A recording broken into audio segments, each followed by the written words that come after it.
Good morning and welcome. Nearly all developed countries struggle to attract the investment capital they need to boost productivity and improve their infrastructure. And the UK is in an unusually different place on this. We don't have a shortage of capital. The money exists. We have £6 trillion of investment capital, which is the second largest pool of investment capital in the entire OECD. And it's predominantly all of our retirement funds. And yet, despite this, we have relatively low levels of investment. And when we look at who's funding our infrastructure, whether it's housing or transport, too often it's not us. It's Dutch and Canadian asset owners. They are investing patiently in British physical assets. The question we need to ask ourselves is why our own institutions are not doing the same. And that's the conundrum that New Capital Consensus was set up to address. And today I want to talk you through what we found, why it matters, and what needs to change. Let me remind you how the UK investment system functions. I'm not going to say how it works, because in reality it doesn't. This system, it's crucial to the successful operation of all of our infrastructure: energy, transport, health, defence, schools. And the way we finance these physical systems affects their impact on the environment. But the profit-making gravitational pull of the investment system is not only huge, but it's corrupting. We have financialized the water industry. We convert houses into trading assets. We put short-term liquidity and risk management ahead of sustainability and long-term outcomes for individuals and society. And that happens because of the way our system is intermediated.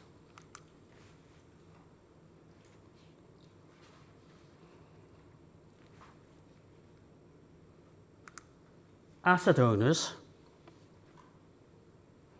are the weak link. And unless we fix this link, it's going to continue to threaten the sustainability of our businesses and our economy. We've also failed to contain climate change to 1.5 degrees.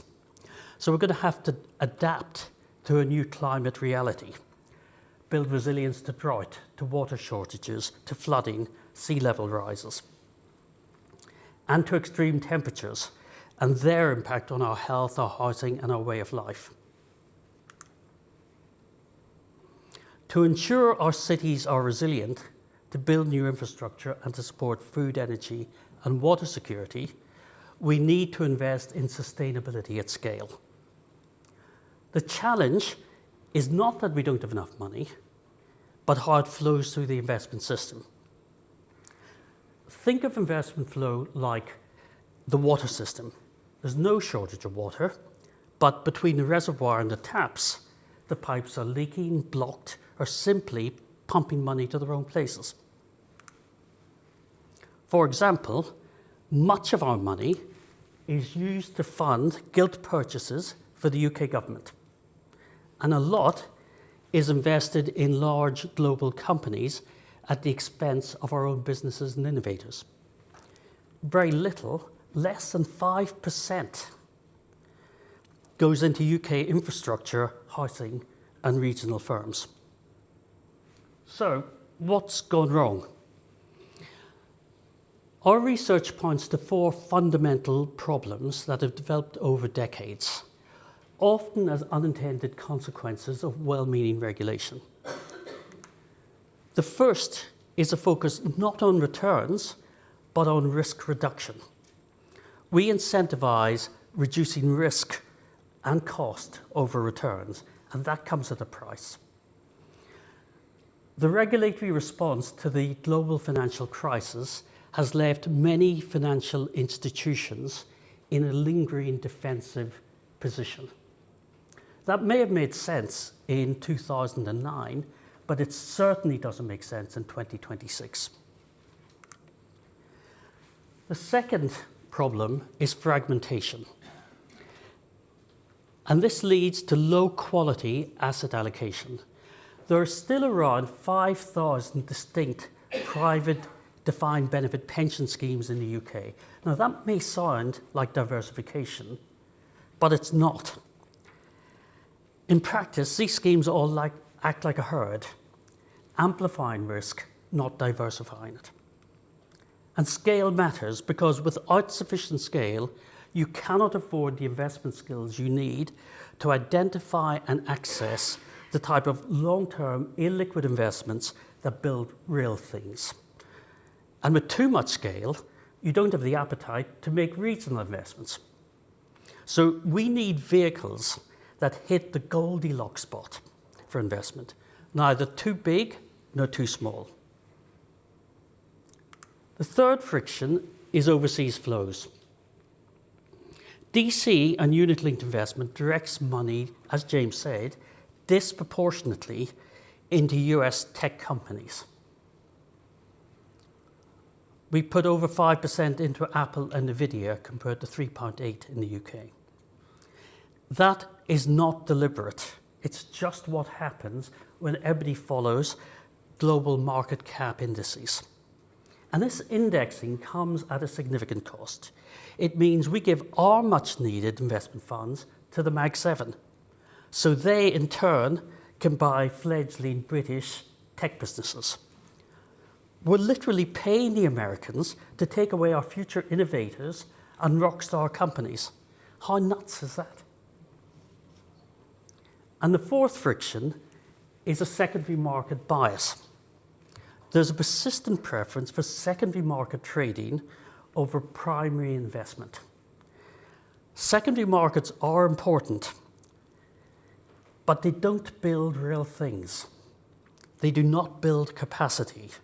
And oversized and dominant secondary markets are a structural drag on productive investment. But here's the good news. The government is moving and in the right direction. Policymakers have identified some of these bottlenecks, and recent interventions are well targeted. The value for money framework should shift DC trustees away from cost minimization towards a genuine assessment of long-term returns. That's the right instinct.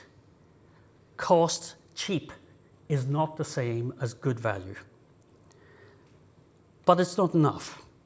The current focus on backward-looking measures is unhelpful. Instead, our proposed effectivity screen would be forward-looking and would be controlled by government, not by regulators. The Pension Schemes Act attacks fragmentation through superfund consolidation. Fewer, better capitalized funds can access opportunities not available to smaller funds. We support this rationalization, but we do worry it's half-hearted. The way superfund regulations are constructed is key.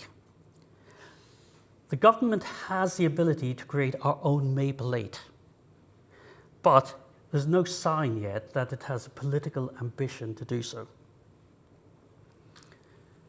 The Mansion House Accords and the Sterling 20 initiatives attempt to address overseas flows, redirecting some capital towards domestic opportunities and real-world asset creation.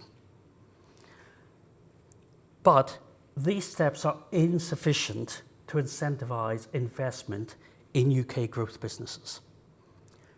Tax incentives or disincentives will be needed, and we'll be publishing a paper on this shortly. So the right steps in the right direction, but we need to go much further and much faster. But there is one step remaining, and it's the most important, because even if we perfect consolidation, have perfect value for money frameworks, and perfect domestic investment targets, there remains one final friction that undermines all our investment. It's our attitude to risk. Specifically, the way our regulatory and accounting systems define, measure, and penalise long-term risk. Pension schemes, by their very nature, are long-term. A 30-year-old has at least a 30-year time horizon. That's patient capital. It can tolerate short-term volatility in return for long-term returns. It's exactly the sort of capital that infrastructure projects need. Long development cycles, illiquid characteristics, but strong, long, run-on fundamentals. But our regulatory and accounting frameworks take that naturally patient capital and through the blades of daily pricing and short-term market-based risk management transforms it into impatient capital. It shreds a 30-year time horizon into 11,000 one-year horizons.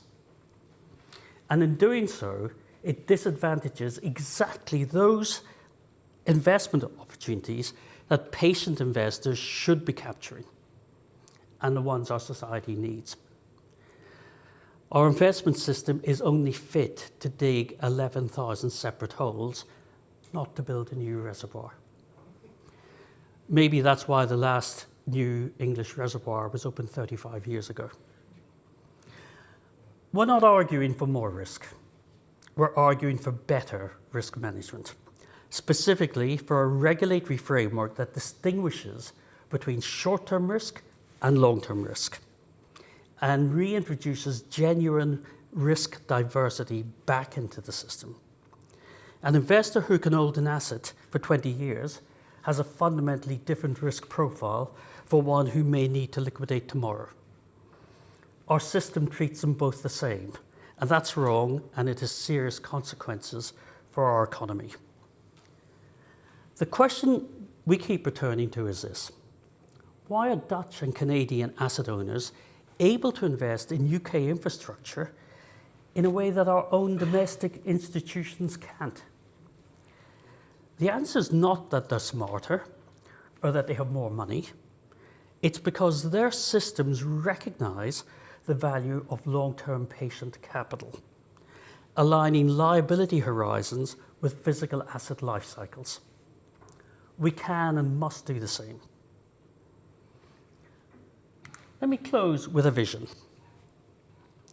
If we couple bolder action on value for money, super fund consolidation, and incentivize UK investment with a modernised, long-term approach to risk, we can unlock the full potential of that 6 trillion.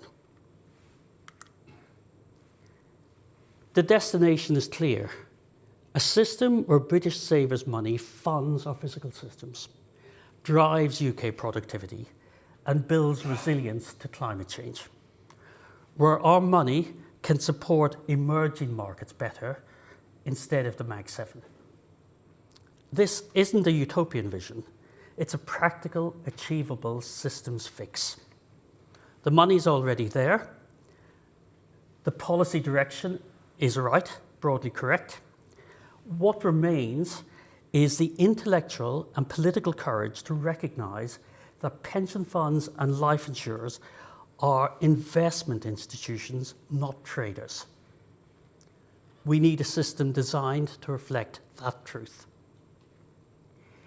NCC exists to build this consensus